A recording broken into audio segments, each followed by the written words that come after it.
আসসালামু আলাইকুম ওয়া রাহমাতুল্লাহি ওয়া বারাকাতুহু। আমরা সকলেই জানি সম্মুখে আমাদের কোরবানির ঈদ অতি শীঘ্র করে আমাদের নিকট চলে আসছে। তো আমরা সময়ের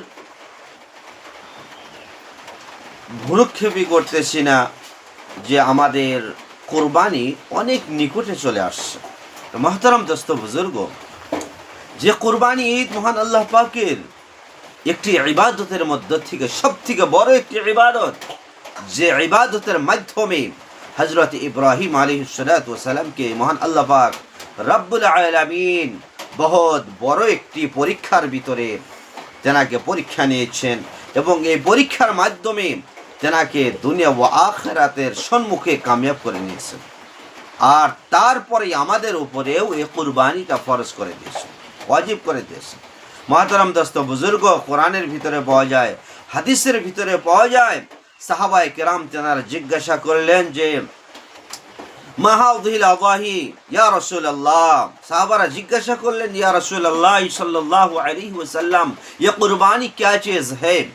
তখন নবী করিম সাল্লাল্লাহু আলাইহি ওয়াসাল্লাম বললেন যে সুন্নাতু হিয়া সুন্নাতু আবিকুম ইব্রাহিম আলাইহিস সালাতু ওয়াস সালাম, যে এই কুরবানি হচ্ছে তোমাদের বাবা হযরতে ইব্রাহিম আলাইহিস সালাতু ওয়াস সালামের সুন্নত। গতিকে তোমরা এই সুন্নতকে আদায় করো, তোমাদের ঈমানকে কামিল করো, জান্নাতের উপযুক্ত তোমরা নিজেকে নিজে বানিয়ে নাও। মাহতারাম দোস্ত বুজুর্গ, তারপর সাহাবায়ে কেরাম রিদওয়ানুল্লাহি তাআলা আলাইহিম আজমাইন বললেন যে ফামা লানা ফিহা ইয়া রাসূলুল্লাহ, ওগো আল্লাহর নবী, এই কুরবানির ভিতরে আমাদের জন্য কি ফায়দা রয়েছে? তখন নবী করিম সাল্লাল্লাহু আলাইহি ওয়াসাল্লাম বলেছেন যে বিকুল্লি শাওরাতিন হাসানা, প্রত্যেকটা লোমের বদৌলতে এক একটা করে নেকি রয়েছে। সকলেই বলেন সুবহানাল্লাহ। মাহতারাম দোস্ত বুজুর্গ, এক একটা জানোয়ারের শরীরের ভিতরে অসংখ্য লোম থাকে, সে প্রত্যেকটা লোমের ভিতরে এক একটা করে নেকি মহান আল্লাহ পাক সে সাহেবে কুরবানির নামায় আমল দান করবেন। কোন সুবহানাল্লাহ। কঠিন কিয়ামতের দিন এক একটা নেকির জন্য মানুষে জাহান্নামে চলে যেতে হবে, কিন্তু যদি আজকে আমাদের এই জানোয়ারের লোম যদি আমাদের নেকি পরিণত হয়, তাহলে আমরা এর উসিলা করে আমরা জান্নাতে যেতে পারবো। মাহতারাম দোস্ত বুজুর্গ, অনেকেই প্রশ্ন করে থাকে যে কুরবানির জানোয়ারগুলোর কতগুলো বয়স হতে হবে? আমরা সকলেই জানি যে ছাগল, ভেড়া এগুলা কমাস কম 1 বছর হইতে হয়, আর গরু কমাস কম 2 বছর হইতে হয়। অনেক গরু কত সময় কি হয় না, দাঁত দেখা যায় না, কিন্তু তার বয়সটা হয়ে যায়। মাসআলার ভিতরে আছে যে যদি 2 বছর সম্পূর্ণ হয়েছে তাহলে সেটার কুরবানি হয়ে যাবে, কোনো অসুবিধা হবে না ইনশাআল্লাহ।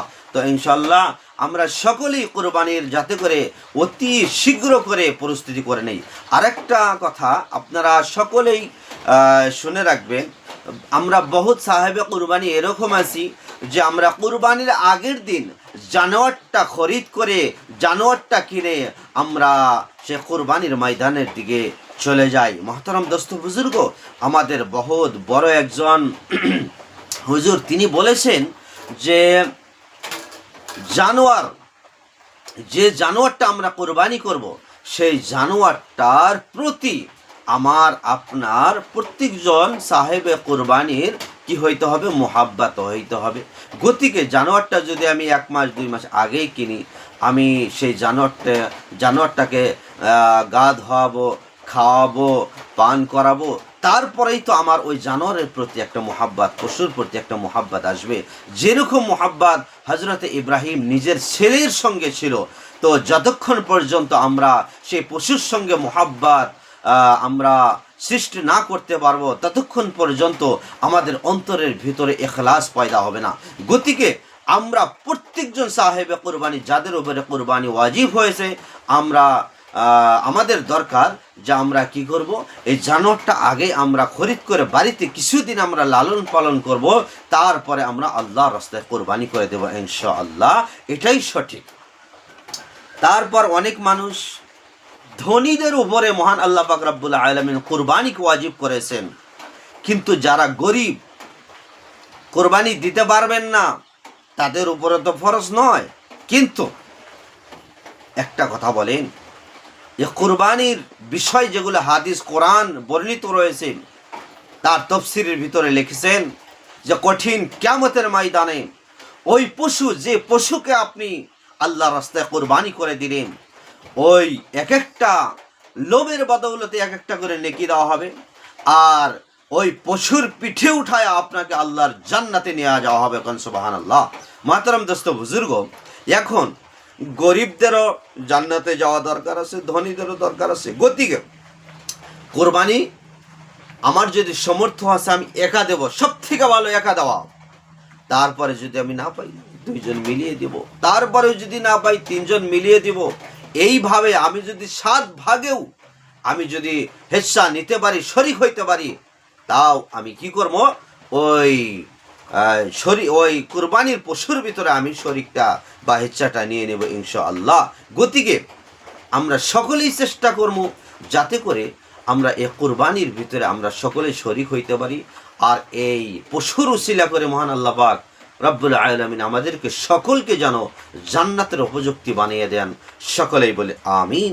আমি এইখানে বলে শেষ করছি। ওয়া আখিরু দাওয়ানা আনিল হামদুলিল্লাহি রাব্বিল আলামিন। আসসালামু আলাইকুম ওয়া রাহমাতুল্লাহি ওয়া বারাকাতুহু।